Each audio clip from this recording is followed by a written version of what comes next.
Right, wel, bore ta pawb, braf i weld i chi i gyd. A chroeso mawr i John sy'n arwain yr Oedfa y bore yma. Wel, gobeithio, dyn ni'n mynd nôl i Salem erbyn dydd Sul nesa, ond, wel, gawn ni weld. Felly, anfonwn ni neges ar WhatsApp i ddweud yn bendant. Mae'r LG yfory am 4:45, Oedfa bob oed nos Fercher am 6, a brecwast gweddi bore dydd Gwener am 8 o'r gloch. Right, dyma ni. Wel, diolch John. Dyn ni'n edrych ymlaen at gwrando ar dy neges. Diolch Paula. Heddiw, wrth i ni ddod at ein gilydd yma, da ni'n gwybod bod ni'n dod mewn amseroedd anodd iawn. Ond os yw'r Beibl yn dweud unrhyw beth wrthyn ni, mae'n dweud wrthyn ni nad yw bobl ddiw byth ac wrth weddio a pharatoi ar gyfer heddiw, cefais fy nghalanogi trwy darllen y Beibl a Salem 46 yn enwedig. Dwi'n siŵr di e ddim yn dweud unrhyw beth dyn ni ddim wedi clywed o'r blaen, ond mae'n atgoffa ni o rhywbeth sydd bob amser yn wir, beth bynnag yw ein amgylchiadau, yr obaith sydd gennym ni yn niw. Gadewch i ni glywed e nawr. Ysde 6. Os hoffwch chi ddilyn yn eich Beibl eich hunan, mae yna cyfle nawr i troi ati. Salem 46. Mae Duw yn ein cadw ni'n saff ac yn rhoi nerth i ni. Mae e bob amser yn nain helpu pan mae trafferthion. Felly fydd gennym ni ddim ofn. Hyd yn oed peta'r ddaear yn ysgwyd a'r mynyddoedd yn syrthio i ganol y môr, gyda'i donau gwyllt yn troelli hynny. Mae'r mynyddoedd yn crynu wrth iddo ymchwyddo. Y mae afon, mae ei chamlesu yn gwneud dinas Duw yn llawen. Ie, y ddinas lle mae Duw goruchaf yn byw. Mae Duw yn ei chanol, fydd hi byth yn syrthio. Bydd Duw yn dod i'w helpu yn y bore bach. Mae gwledydd mewn cyffro, a'i theyrnasoedd yn syrthio. Pan mae Duw yn taranu mae'r ddaear yn toddi. Mae'r arglwydd holl bwerus gyda'n Jacob yn gair ddiogel i ni. Dewch i weld beth mae'r arglwydd wedi wneud. Y difrod rhyfeddol mae wedi ddwyn ar y ddaear. Mae'n dod â'r rhyfeloedd i ben drwy'r ddaear gyfan. Mae'n malu bwa ac yn torri'r waywffon ac yn llosgu'r cerbydau rhyfel mewn tân. Stopiwch. Mae'n bryd i chi ddeall mae Duw ydw i. Dwi'n llawer uwch na'r genhadloedd. Dwi'n llawer uwch na'r ddaear gyfan. Mae'r arglwydd holl bwerus gyda ni yn gair ddiogel i ni. Gadewch i ni weddi. Arglwydd Dduw. Heddiw yn enwedig, dyn ni'n dod ato chi efo phob un o'r rhesymau sydd gen ni fod yn bryderus ac yn ofnus yn ein bywydau. A dyn ni'n atgoffa ein hunan o'ch addewid yn eich gair sy'n ddweud yn y ddechrau. Mae Duw yn ein cadw ni'n saff ac yn rhoi nerth i ni. Mae e bob amser yna, mae trafferthion ac yn y diwedd. Mae'r arglwydd holl bwerus gyda ni. Mae Duw Jacob yn gair ddiogel i ni. Arglwydd Dduw. Dyn ni heddiw yn dderbyn a ddewid cryf eich gair ar gyfer ein hunan, ar gyfer ein teuluoedd ac hefyd ar gyfer ein cymuned. A dyn ni'n ofyn hyn yn enw Iesu Grist. Amen. Heddiw hefyd yw Sul y Cofio. Sydd wedi farw mewn rhyfel, ac wrth i ni gofio, gadewch i ni troi eto at Dduw i weddio unwaith eto. A ni weddi. Dduw tragwyddol. Rwyt ti'n gwybod enw pob dyn a phob wraig, pob plentyn a phob creadur a gollodd ei bywydau yn y rhyfel mawr. Rwyt yn gwybod enwau'r rhai sy'n marw ble bynnag yn ein byd y mae gwrthdaro heddiw. Rwyt ti'n gwybod ein enwau ni ac yn gael i fod yn heddychwyr ac yn hael a thrigarog. Bendithiau'n amser gyda'n gilydd yn nawr, yn enw Iesu dyn ni'n gofyn. Amen. Dyn ni nawr am gymryd 2 funud o distawrwydd i gofio rhai hynny sydd wedi marw mwyn i'n gwlad ni fod yn wlad rhydd. Rhowch ddiolch distaw am bob un a gollodd ei bywydau nawr.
Na ddaw henaint i rhain, fel ddaw henaint i ni.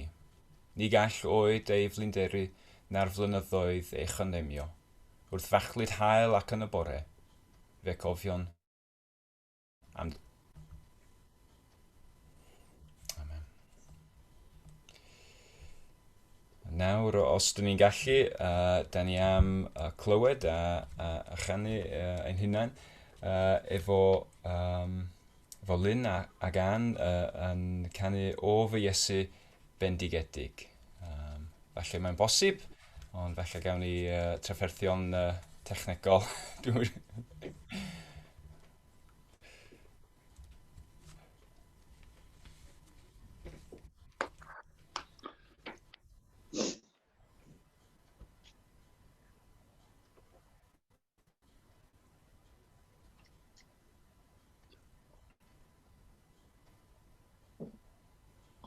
Oh.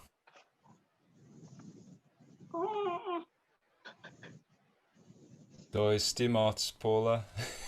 Oh, hang on. 1 funud. O, dda iawn. Fine. Did you like? Are you? I've done it, never mind.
Diolch yn fawr Paula a Goli am wneud hynny'n bosib.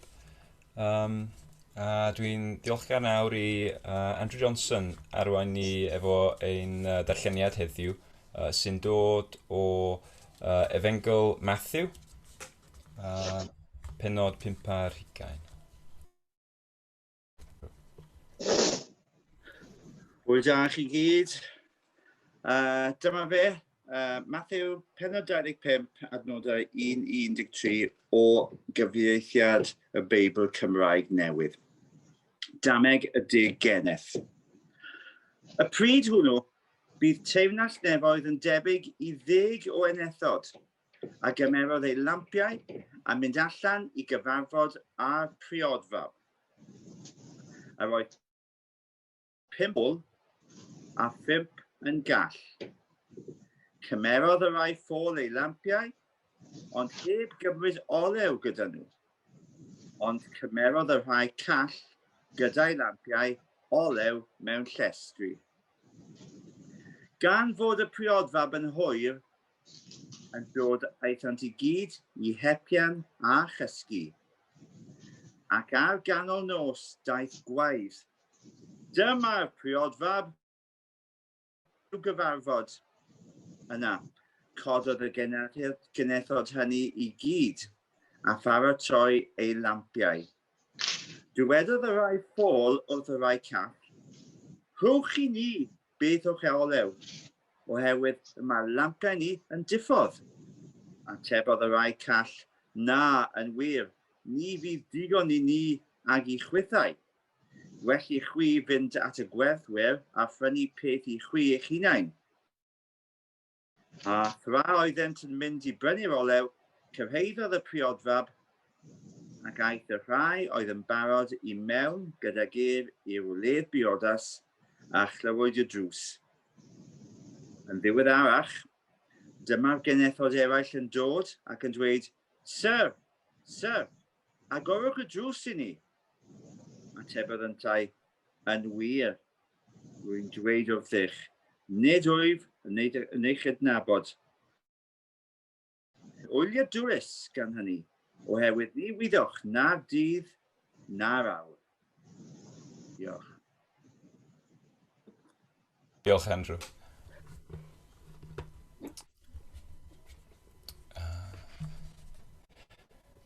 Mae Emma a fi wedi bod yn darllen llawer o lyfrau gyda'r bechgyn erbyn hyn. Rhai ohonyn nhw, maen nhw'n newydd i ni. Rhai, dyn ni wedi mae'n cofio o fy mhlynantod fy hun. Rhai ohonyn nhw, dwi'n siŵr bod ni gyd wedi darllen rhywbryd. Dwi'n siŵr bod pob un ohonyn ni wedi clywed stori Elen Benfelyn a'r tair arth, Goldilocks and the Three Bears. A byddwch yn cofio profiad Elen Benfelyn wrth iddi eistedd lawr i fwyta'r o'r tair bowlen o uwd. Un, yn rhy boeth, un, ac un yn y canol yn berffaith. Nid oedd y ddau eithaf tymhoroedd yn dda, roedd y da yn y canol yn hollol iawn.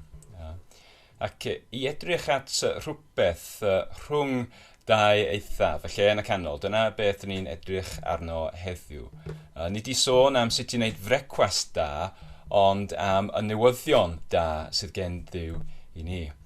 Yr hyn yma ni ddweud am yr amrydd Iesu'n dychweld. We're looking at the good news of God about Jesus' return. Mae hyn yn rhywbeth a ddysgodd Iesu fel rhywbeth o bwys mawr. A heddiw, pan dyn ni'n atgoffa'n hunan am beth mae Iesu'n ddweud yn y gair, dwi ddim yn credu bod hyn yn rhywbeth ychwanegol i ni boeni amdan. Dwi'n siŵr bod chi'n meddwl yr un peth a fi. Mae yna ddigon o bethau boeni amdan yn y byd ar hyn o bryd. Mae hyn yma Iesu yn ei ddweud am ei dychweliad i helpu ni gael y blaenoriaethau a'r agwedd yma Duw isio i ni gael. Ac rwy'n siŵr, ac rwy'n sicr yn credu, os yw ein blaenoriaethau yr un a peth a Duw, os yw ein agwedd tuag at ein bywydau yr un peth a Duw, yna nid oes unrhyw beth, nid coronavirus, nag ofn na phryder, na fod nhw'n gallu ei wynebu yn ei nerth. Ac mae'n bwysig gael agwedd iach, sef healthy attitude, yn ei gylch oherwydd ei fod yn un o'r pethau yna yn aml sy'n cael ei cymru i'r eithaf, un ffordd neu'r llall i rhywbeth yn geiriau'n felyn, rhywbeth rhy poeth neu rhywbeth rhy oer. Yr hyn dyn ni'n chwilio amdano heddiw, beth oedd Iesu yn ei isio gan ei ddilynwyr, i gael yr agwedd iach sy'n ffyddlon i beth oedd Iesu'n dysgu. Ar y pwynt hwn yn Efengol Mathew, os ydych chi'n darllen trwyddi, mae Iesu wedi dod i fewn i Jerusalem fel brenin. Mae wedi bod yn herio'r awdurdodau crefyddol eto ac eto, ac o benod 24 mae Iesu'n mynd ymlaen i siarad am y dyfodol. A mae'r amser pan mae am ddaw fel mab y dyn yn ei ogoniant. Jesus is talking about the time, as he puts it, when the Son of Man comes in his glory. Mae'n sôn am beth ni'n alw'r ail ddyfodiad, the second coming. Ac mae Iesu'n dysgu am sut ddylwn ni fyw wrth i ni aros iddo ddod yn ôl. Ac felly, ar y ddechrau ein darlleniad ym mhenod 25, mae'n adrodd y stori hon, y ddameg hon. Mae'n siarad am grŵp o ddegs yn aros i'r briodfab ddod. Eu gwaith nhw oedd mynd allan i gwrdd efo fe wrth iddo ddod i'r gartref priodasol, i oleo'r ffordd gyda'i lampiau, ac yn yr enghraifft hon, mae 5 o'r borwynion briodas yn gall, a mae 5 arall yn eitha ddwl. Mae rhai gall wedi paratoi, mae ganddyn nhw ddigon o olew i ddefnyddio i lampiau pan maen nhw angen, ond o diar, mae rhai ddwl ddim wedi paratoi'n iawn, ac o'r diwedd fab yn dod ar ôl oedi, rhaid i ddim fynd i redeg i ffwrdd i ddod o hyd i ychydig o olew. Ac wrth iddyn nhw ddod yn ôl, maen nhw'n darganfod bod y drws ar gau. O na. A siwr a bod, roedd hyn yn sefyllfa eitha cyffredinol i rhai o wrandawyr Iesu. Roedd e'n hollol arferol i forwynion briodas i wneud y gwaith hwn yn nathliadau'r briodas. Mae'n ddigon bosib y bydd briodfab yn gallu bod yn hwyr hefyd. Ac fel y straeon, dwi'n siŵr bod chi wedi clywed briodas, sy wedi anghofio neu golli'r modrwyau briodas ac yn patio lawr eu pocedi i geisio dod o hyd iddyn nhw ar y foment bwysig. Falle roedd hyn yn ddameg oedd yn codi ychydig o wenni ymhlith y rhai a clywodd yn gyntaf. Ond gallwn weld o ymateb y priodfab, y drws caeedig, yr eiriau mae'n ddweud yn adnod 12. Yn wir, rwy'n dweud wrthych, nid wyf yn eich adnabod. Dyma'r le mae'r stori mynd i ffwrdd o beth oedden nhw'n cyfarfod efo. This is the point at which the story departs from what they were familiar with. Dyma'r darn y fyddai'n wedi bobl a glywodd yn gyntaf.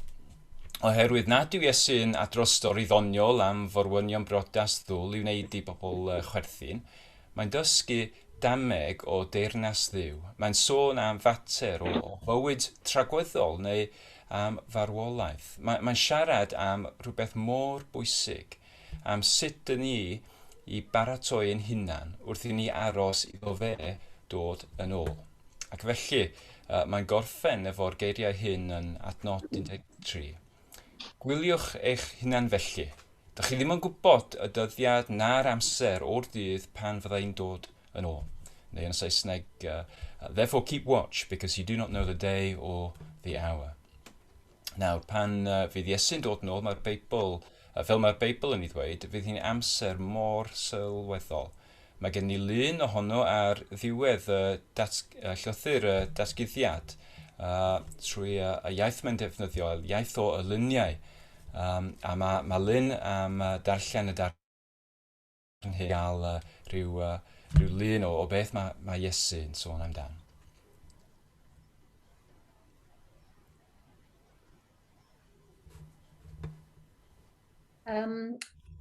Datguddiad penod 21, adnoddau 1 i 7, y Jerusalem newydd.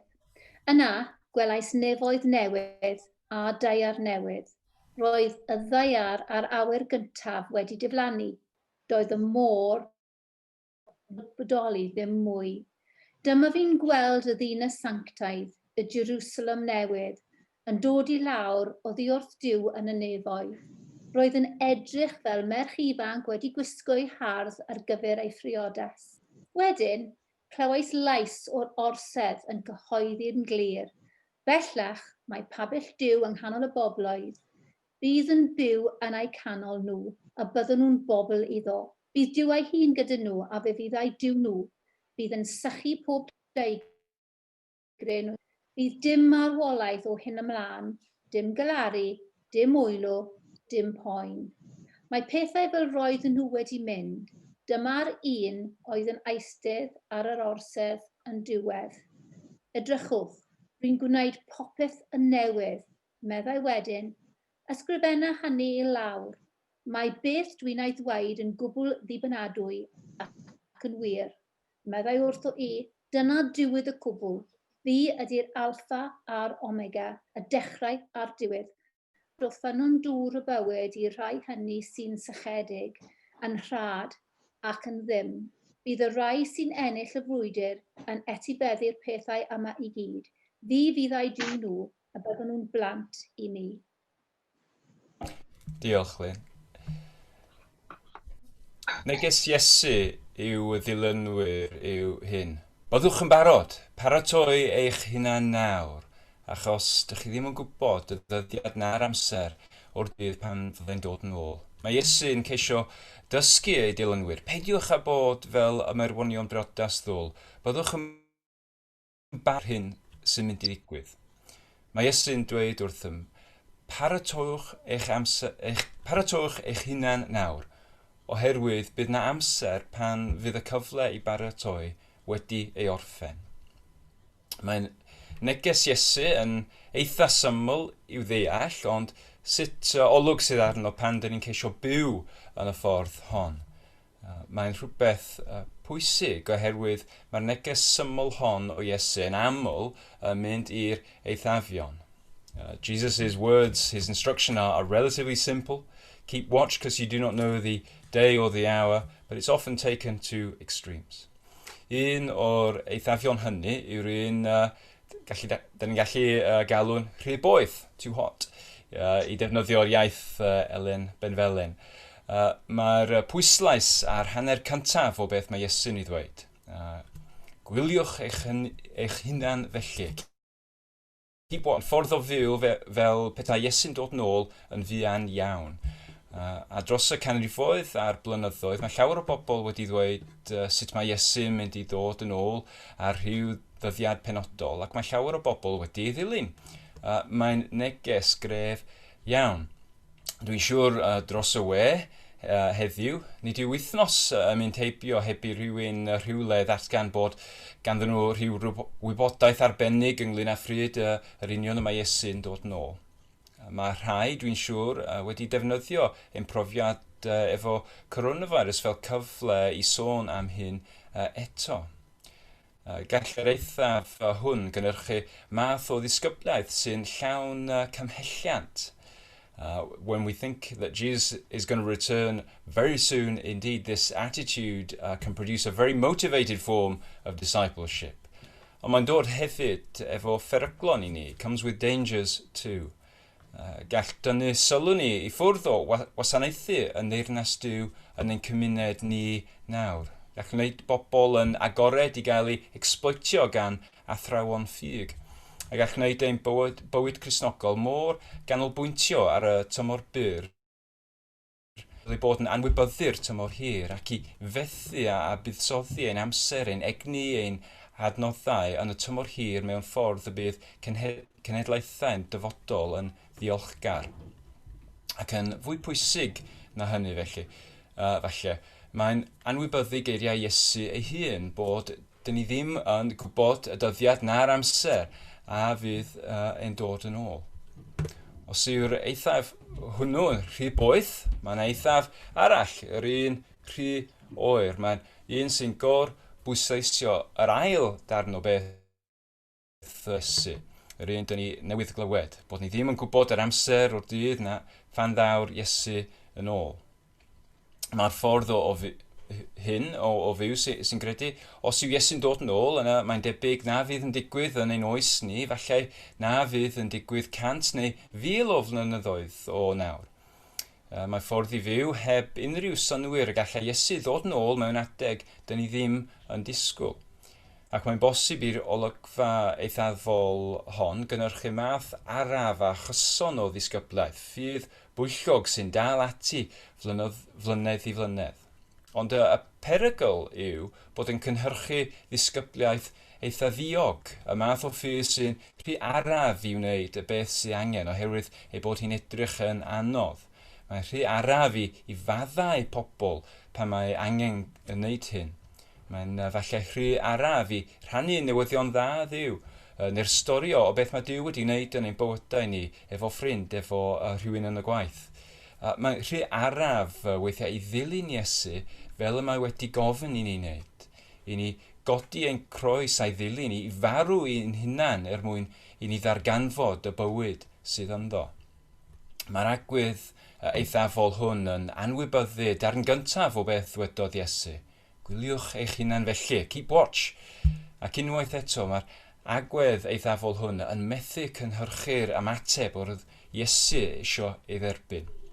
Felly, beth mae'n golygu i dderbyn beth oedd Iesu'n dweud yn llawn? Nid i fynd i'r eithafol un i'r llall, ond i gael agwedd dda ac iach am hyn. Nid yn rhy boeth neu yn rhy oer, ond un iawn. Wel, yn gyntaf, mae'n rhaid i ni ddelio efo'r alwad sydd gen Iesu ar ein bywydau reit nawr. Y pethau dylwn ni byth bod yn araf i ddelio efo. I fyw efo gonestrwydd, to live with integrity.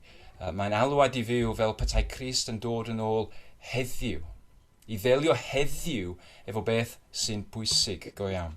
Ydyn ni ddal ddim wedi ildio ein bywydau'n llawn i Iesu.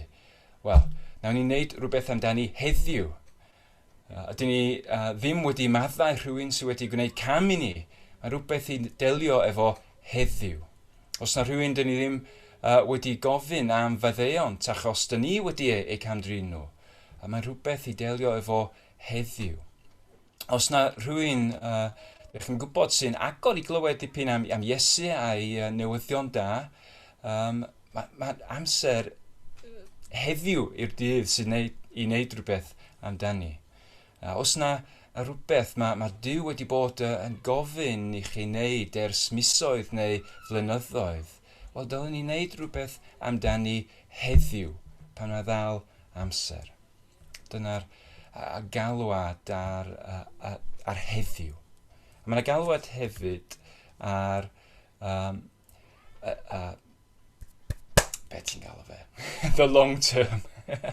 Fi anghofio'r llunio a gweithio heddiw efo dwythundeb. Fel petai Crist yn dod yn ôl 10,000 o flynyddoedd o nawr, i weithio a wasanaethu nawr ar gyfer y genhadloedd nesaf o'r eglwys, a'r un ar ôl nhw hefyd, i fynd ymlaen, i dal ati, dydd ar ôl dydd, wythnos ar ôl wythnos, blwyddyn ar ôl blwyddyn, efo ein gwasanaeth yn Neyrnas Duw. Beth bynnag mae yn yr eglwys, yn y gymuned, yn y gwaith, yn y gartref, falle i alw ffrindiau sy'n unig ac yn ysig, i falle helpu efo waith yr eglwys yn y banc fwyd, falle pan dyn ni'n siarad efo ffrind i helpu nhw gweld sut mae Duw yn gweithio yn ei bywyd, neu i annog rhywun i ddysgu a phrofi ddipyn bach mwy o gariad Iesu. A hefyd i fod yn fodlon helpu rhai eraill wasanaethu fel hyn, i helpu codi rhai eraill trwy defnyddio'r rhoddion naturiol a rhoddion ysbrydol sydd gan bob dilynwyr Iesu. Ac yn olaf dwi'n credu, i fod yn hael fel credinwyr, i allu bod yn bobl sy'n gallu rhannu a dangos cariad Duw, pyn a ydym yn gweld yr effaith yn ein oes ni neu beidio. Mae Iesu wedi addo i ni bydd yn dychwelyd. Oherwydd hyn, mae'n dweud hyn wrthym. Felly, gwyliwch, oherwydd nid ydych chi'n gwybod y dydd na'r awr. Wrth i ni geisio byw ffordd iach am gwybod hyn, dyn ni'n gwybod hefyd bod ni angen help Dduw. Felly, wrth i ni orffen, gadewch i ni weddi. Arglwydd Dduw, trwy eich ysbryd, dyn ni'n gofyn i chi atgoffa ni nawr o'r pethau hynny dyn ni wedi bod yn oedi ei wneud i chi.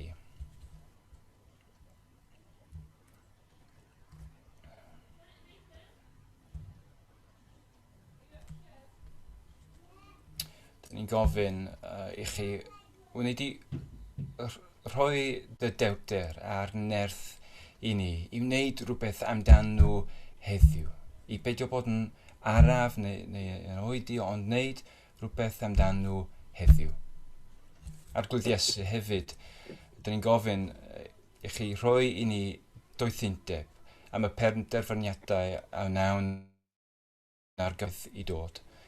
A fyddwch chi'n rhoi nerth i ni i ddal ati bob dydd fel eich dilynwyr.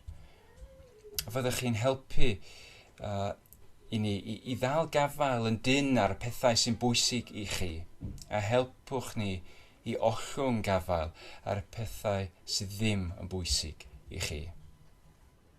Helpa ni i fyw bob dydd yn barod ar gyfer eich dychwelyd. Ac dyn ni'n gofyn hyn i gyd. Amen. Amen. Os di'n bosib, dyn ni am clywed a cymryd y cyfle i canu unwaith eto wrth dy gros. Gotta be ready. The Lord's coming. Yeah, Yeah. that's it.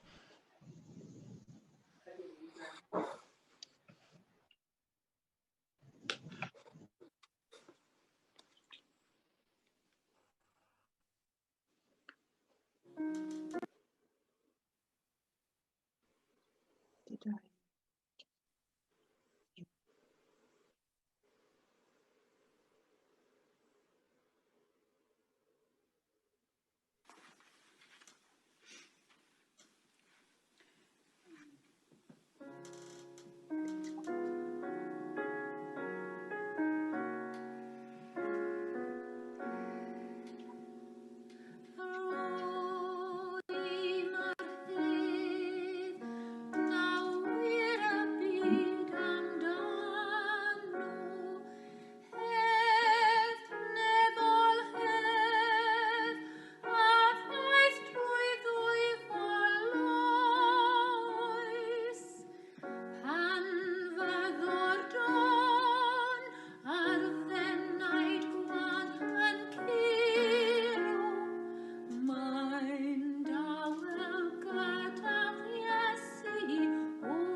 Sy'n llif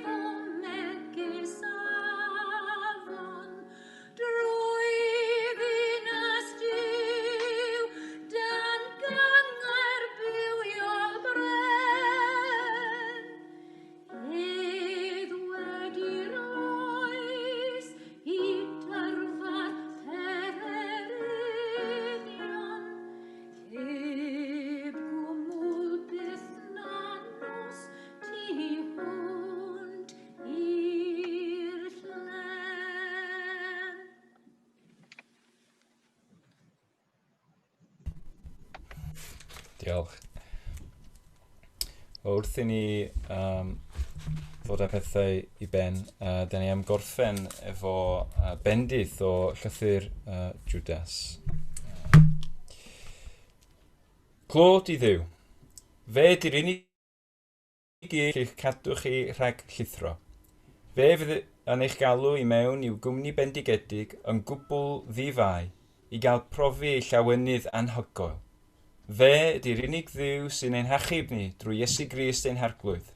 Mae e'n haeddu ei foli a'i fawrygu ac mae ganddo nerth ac awdurdod absoliwt.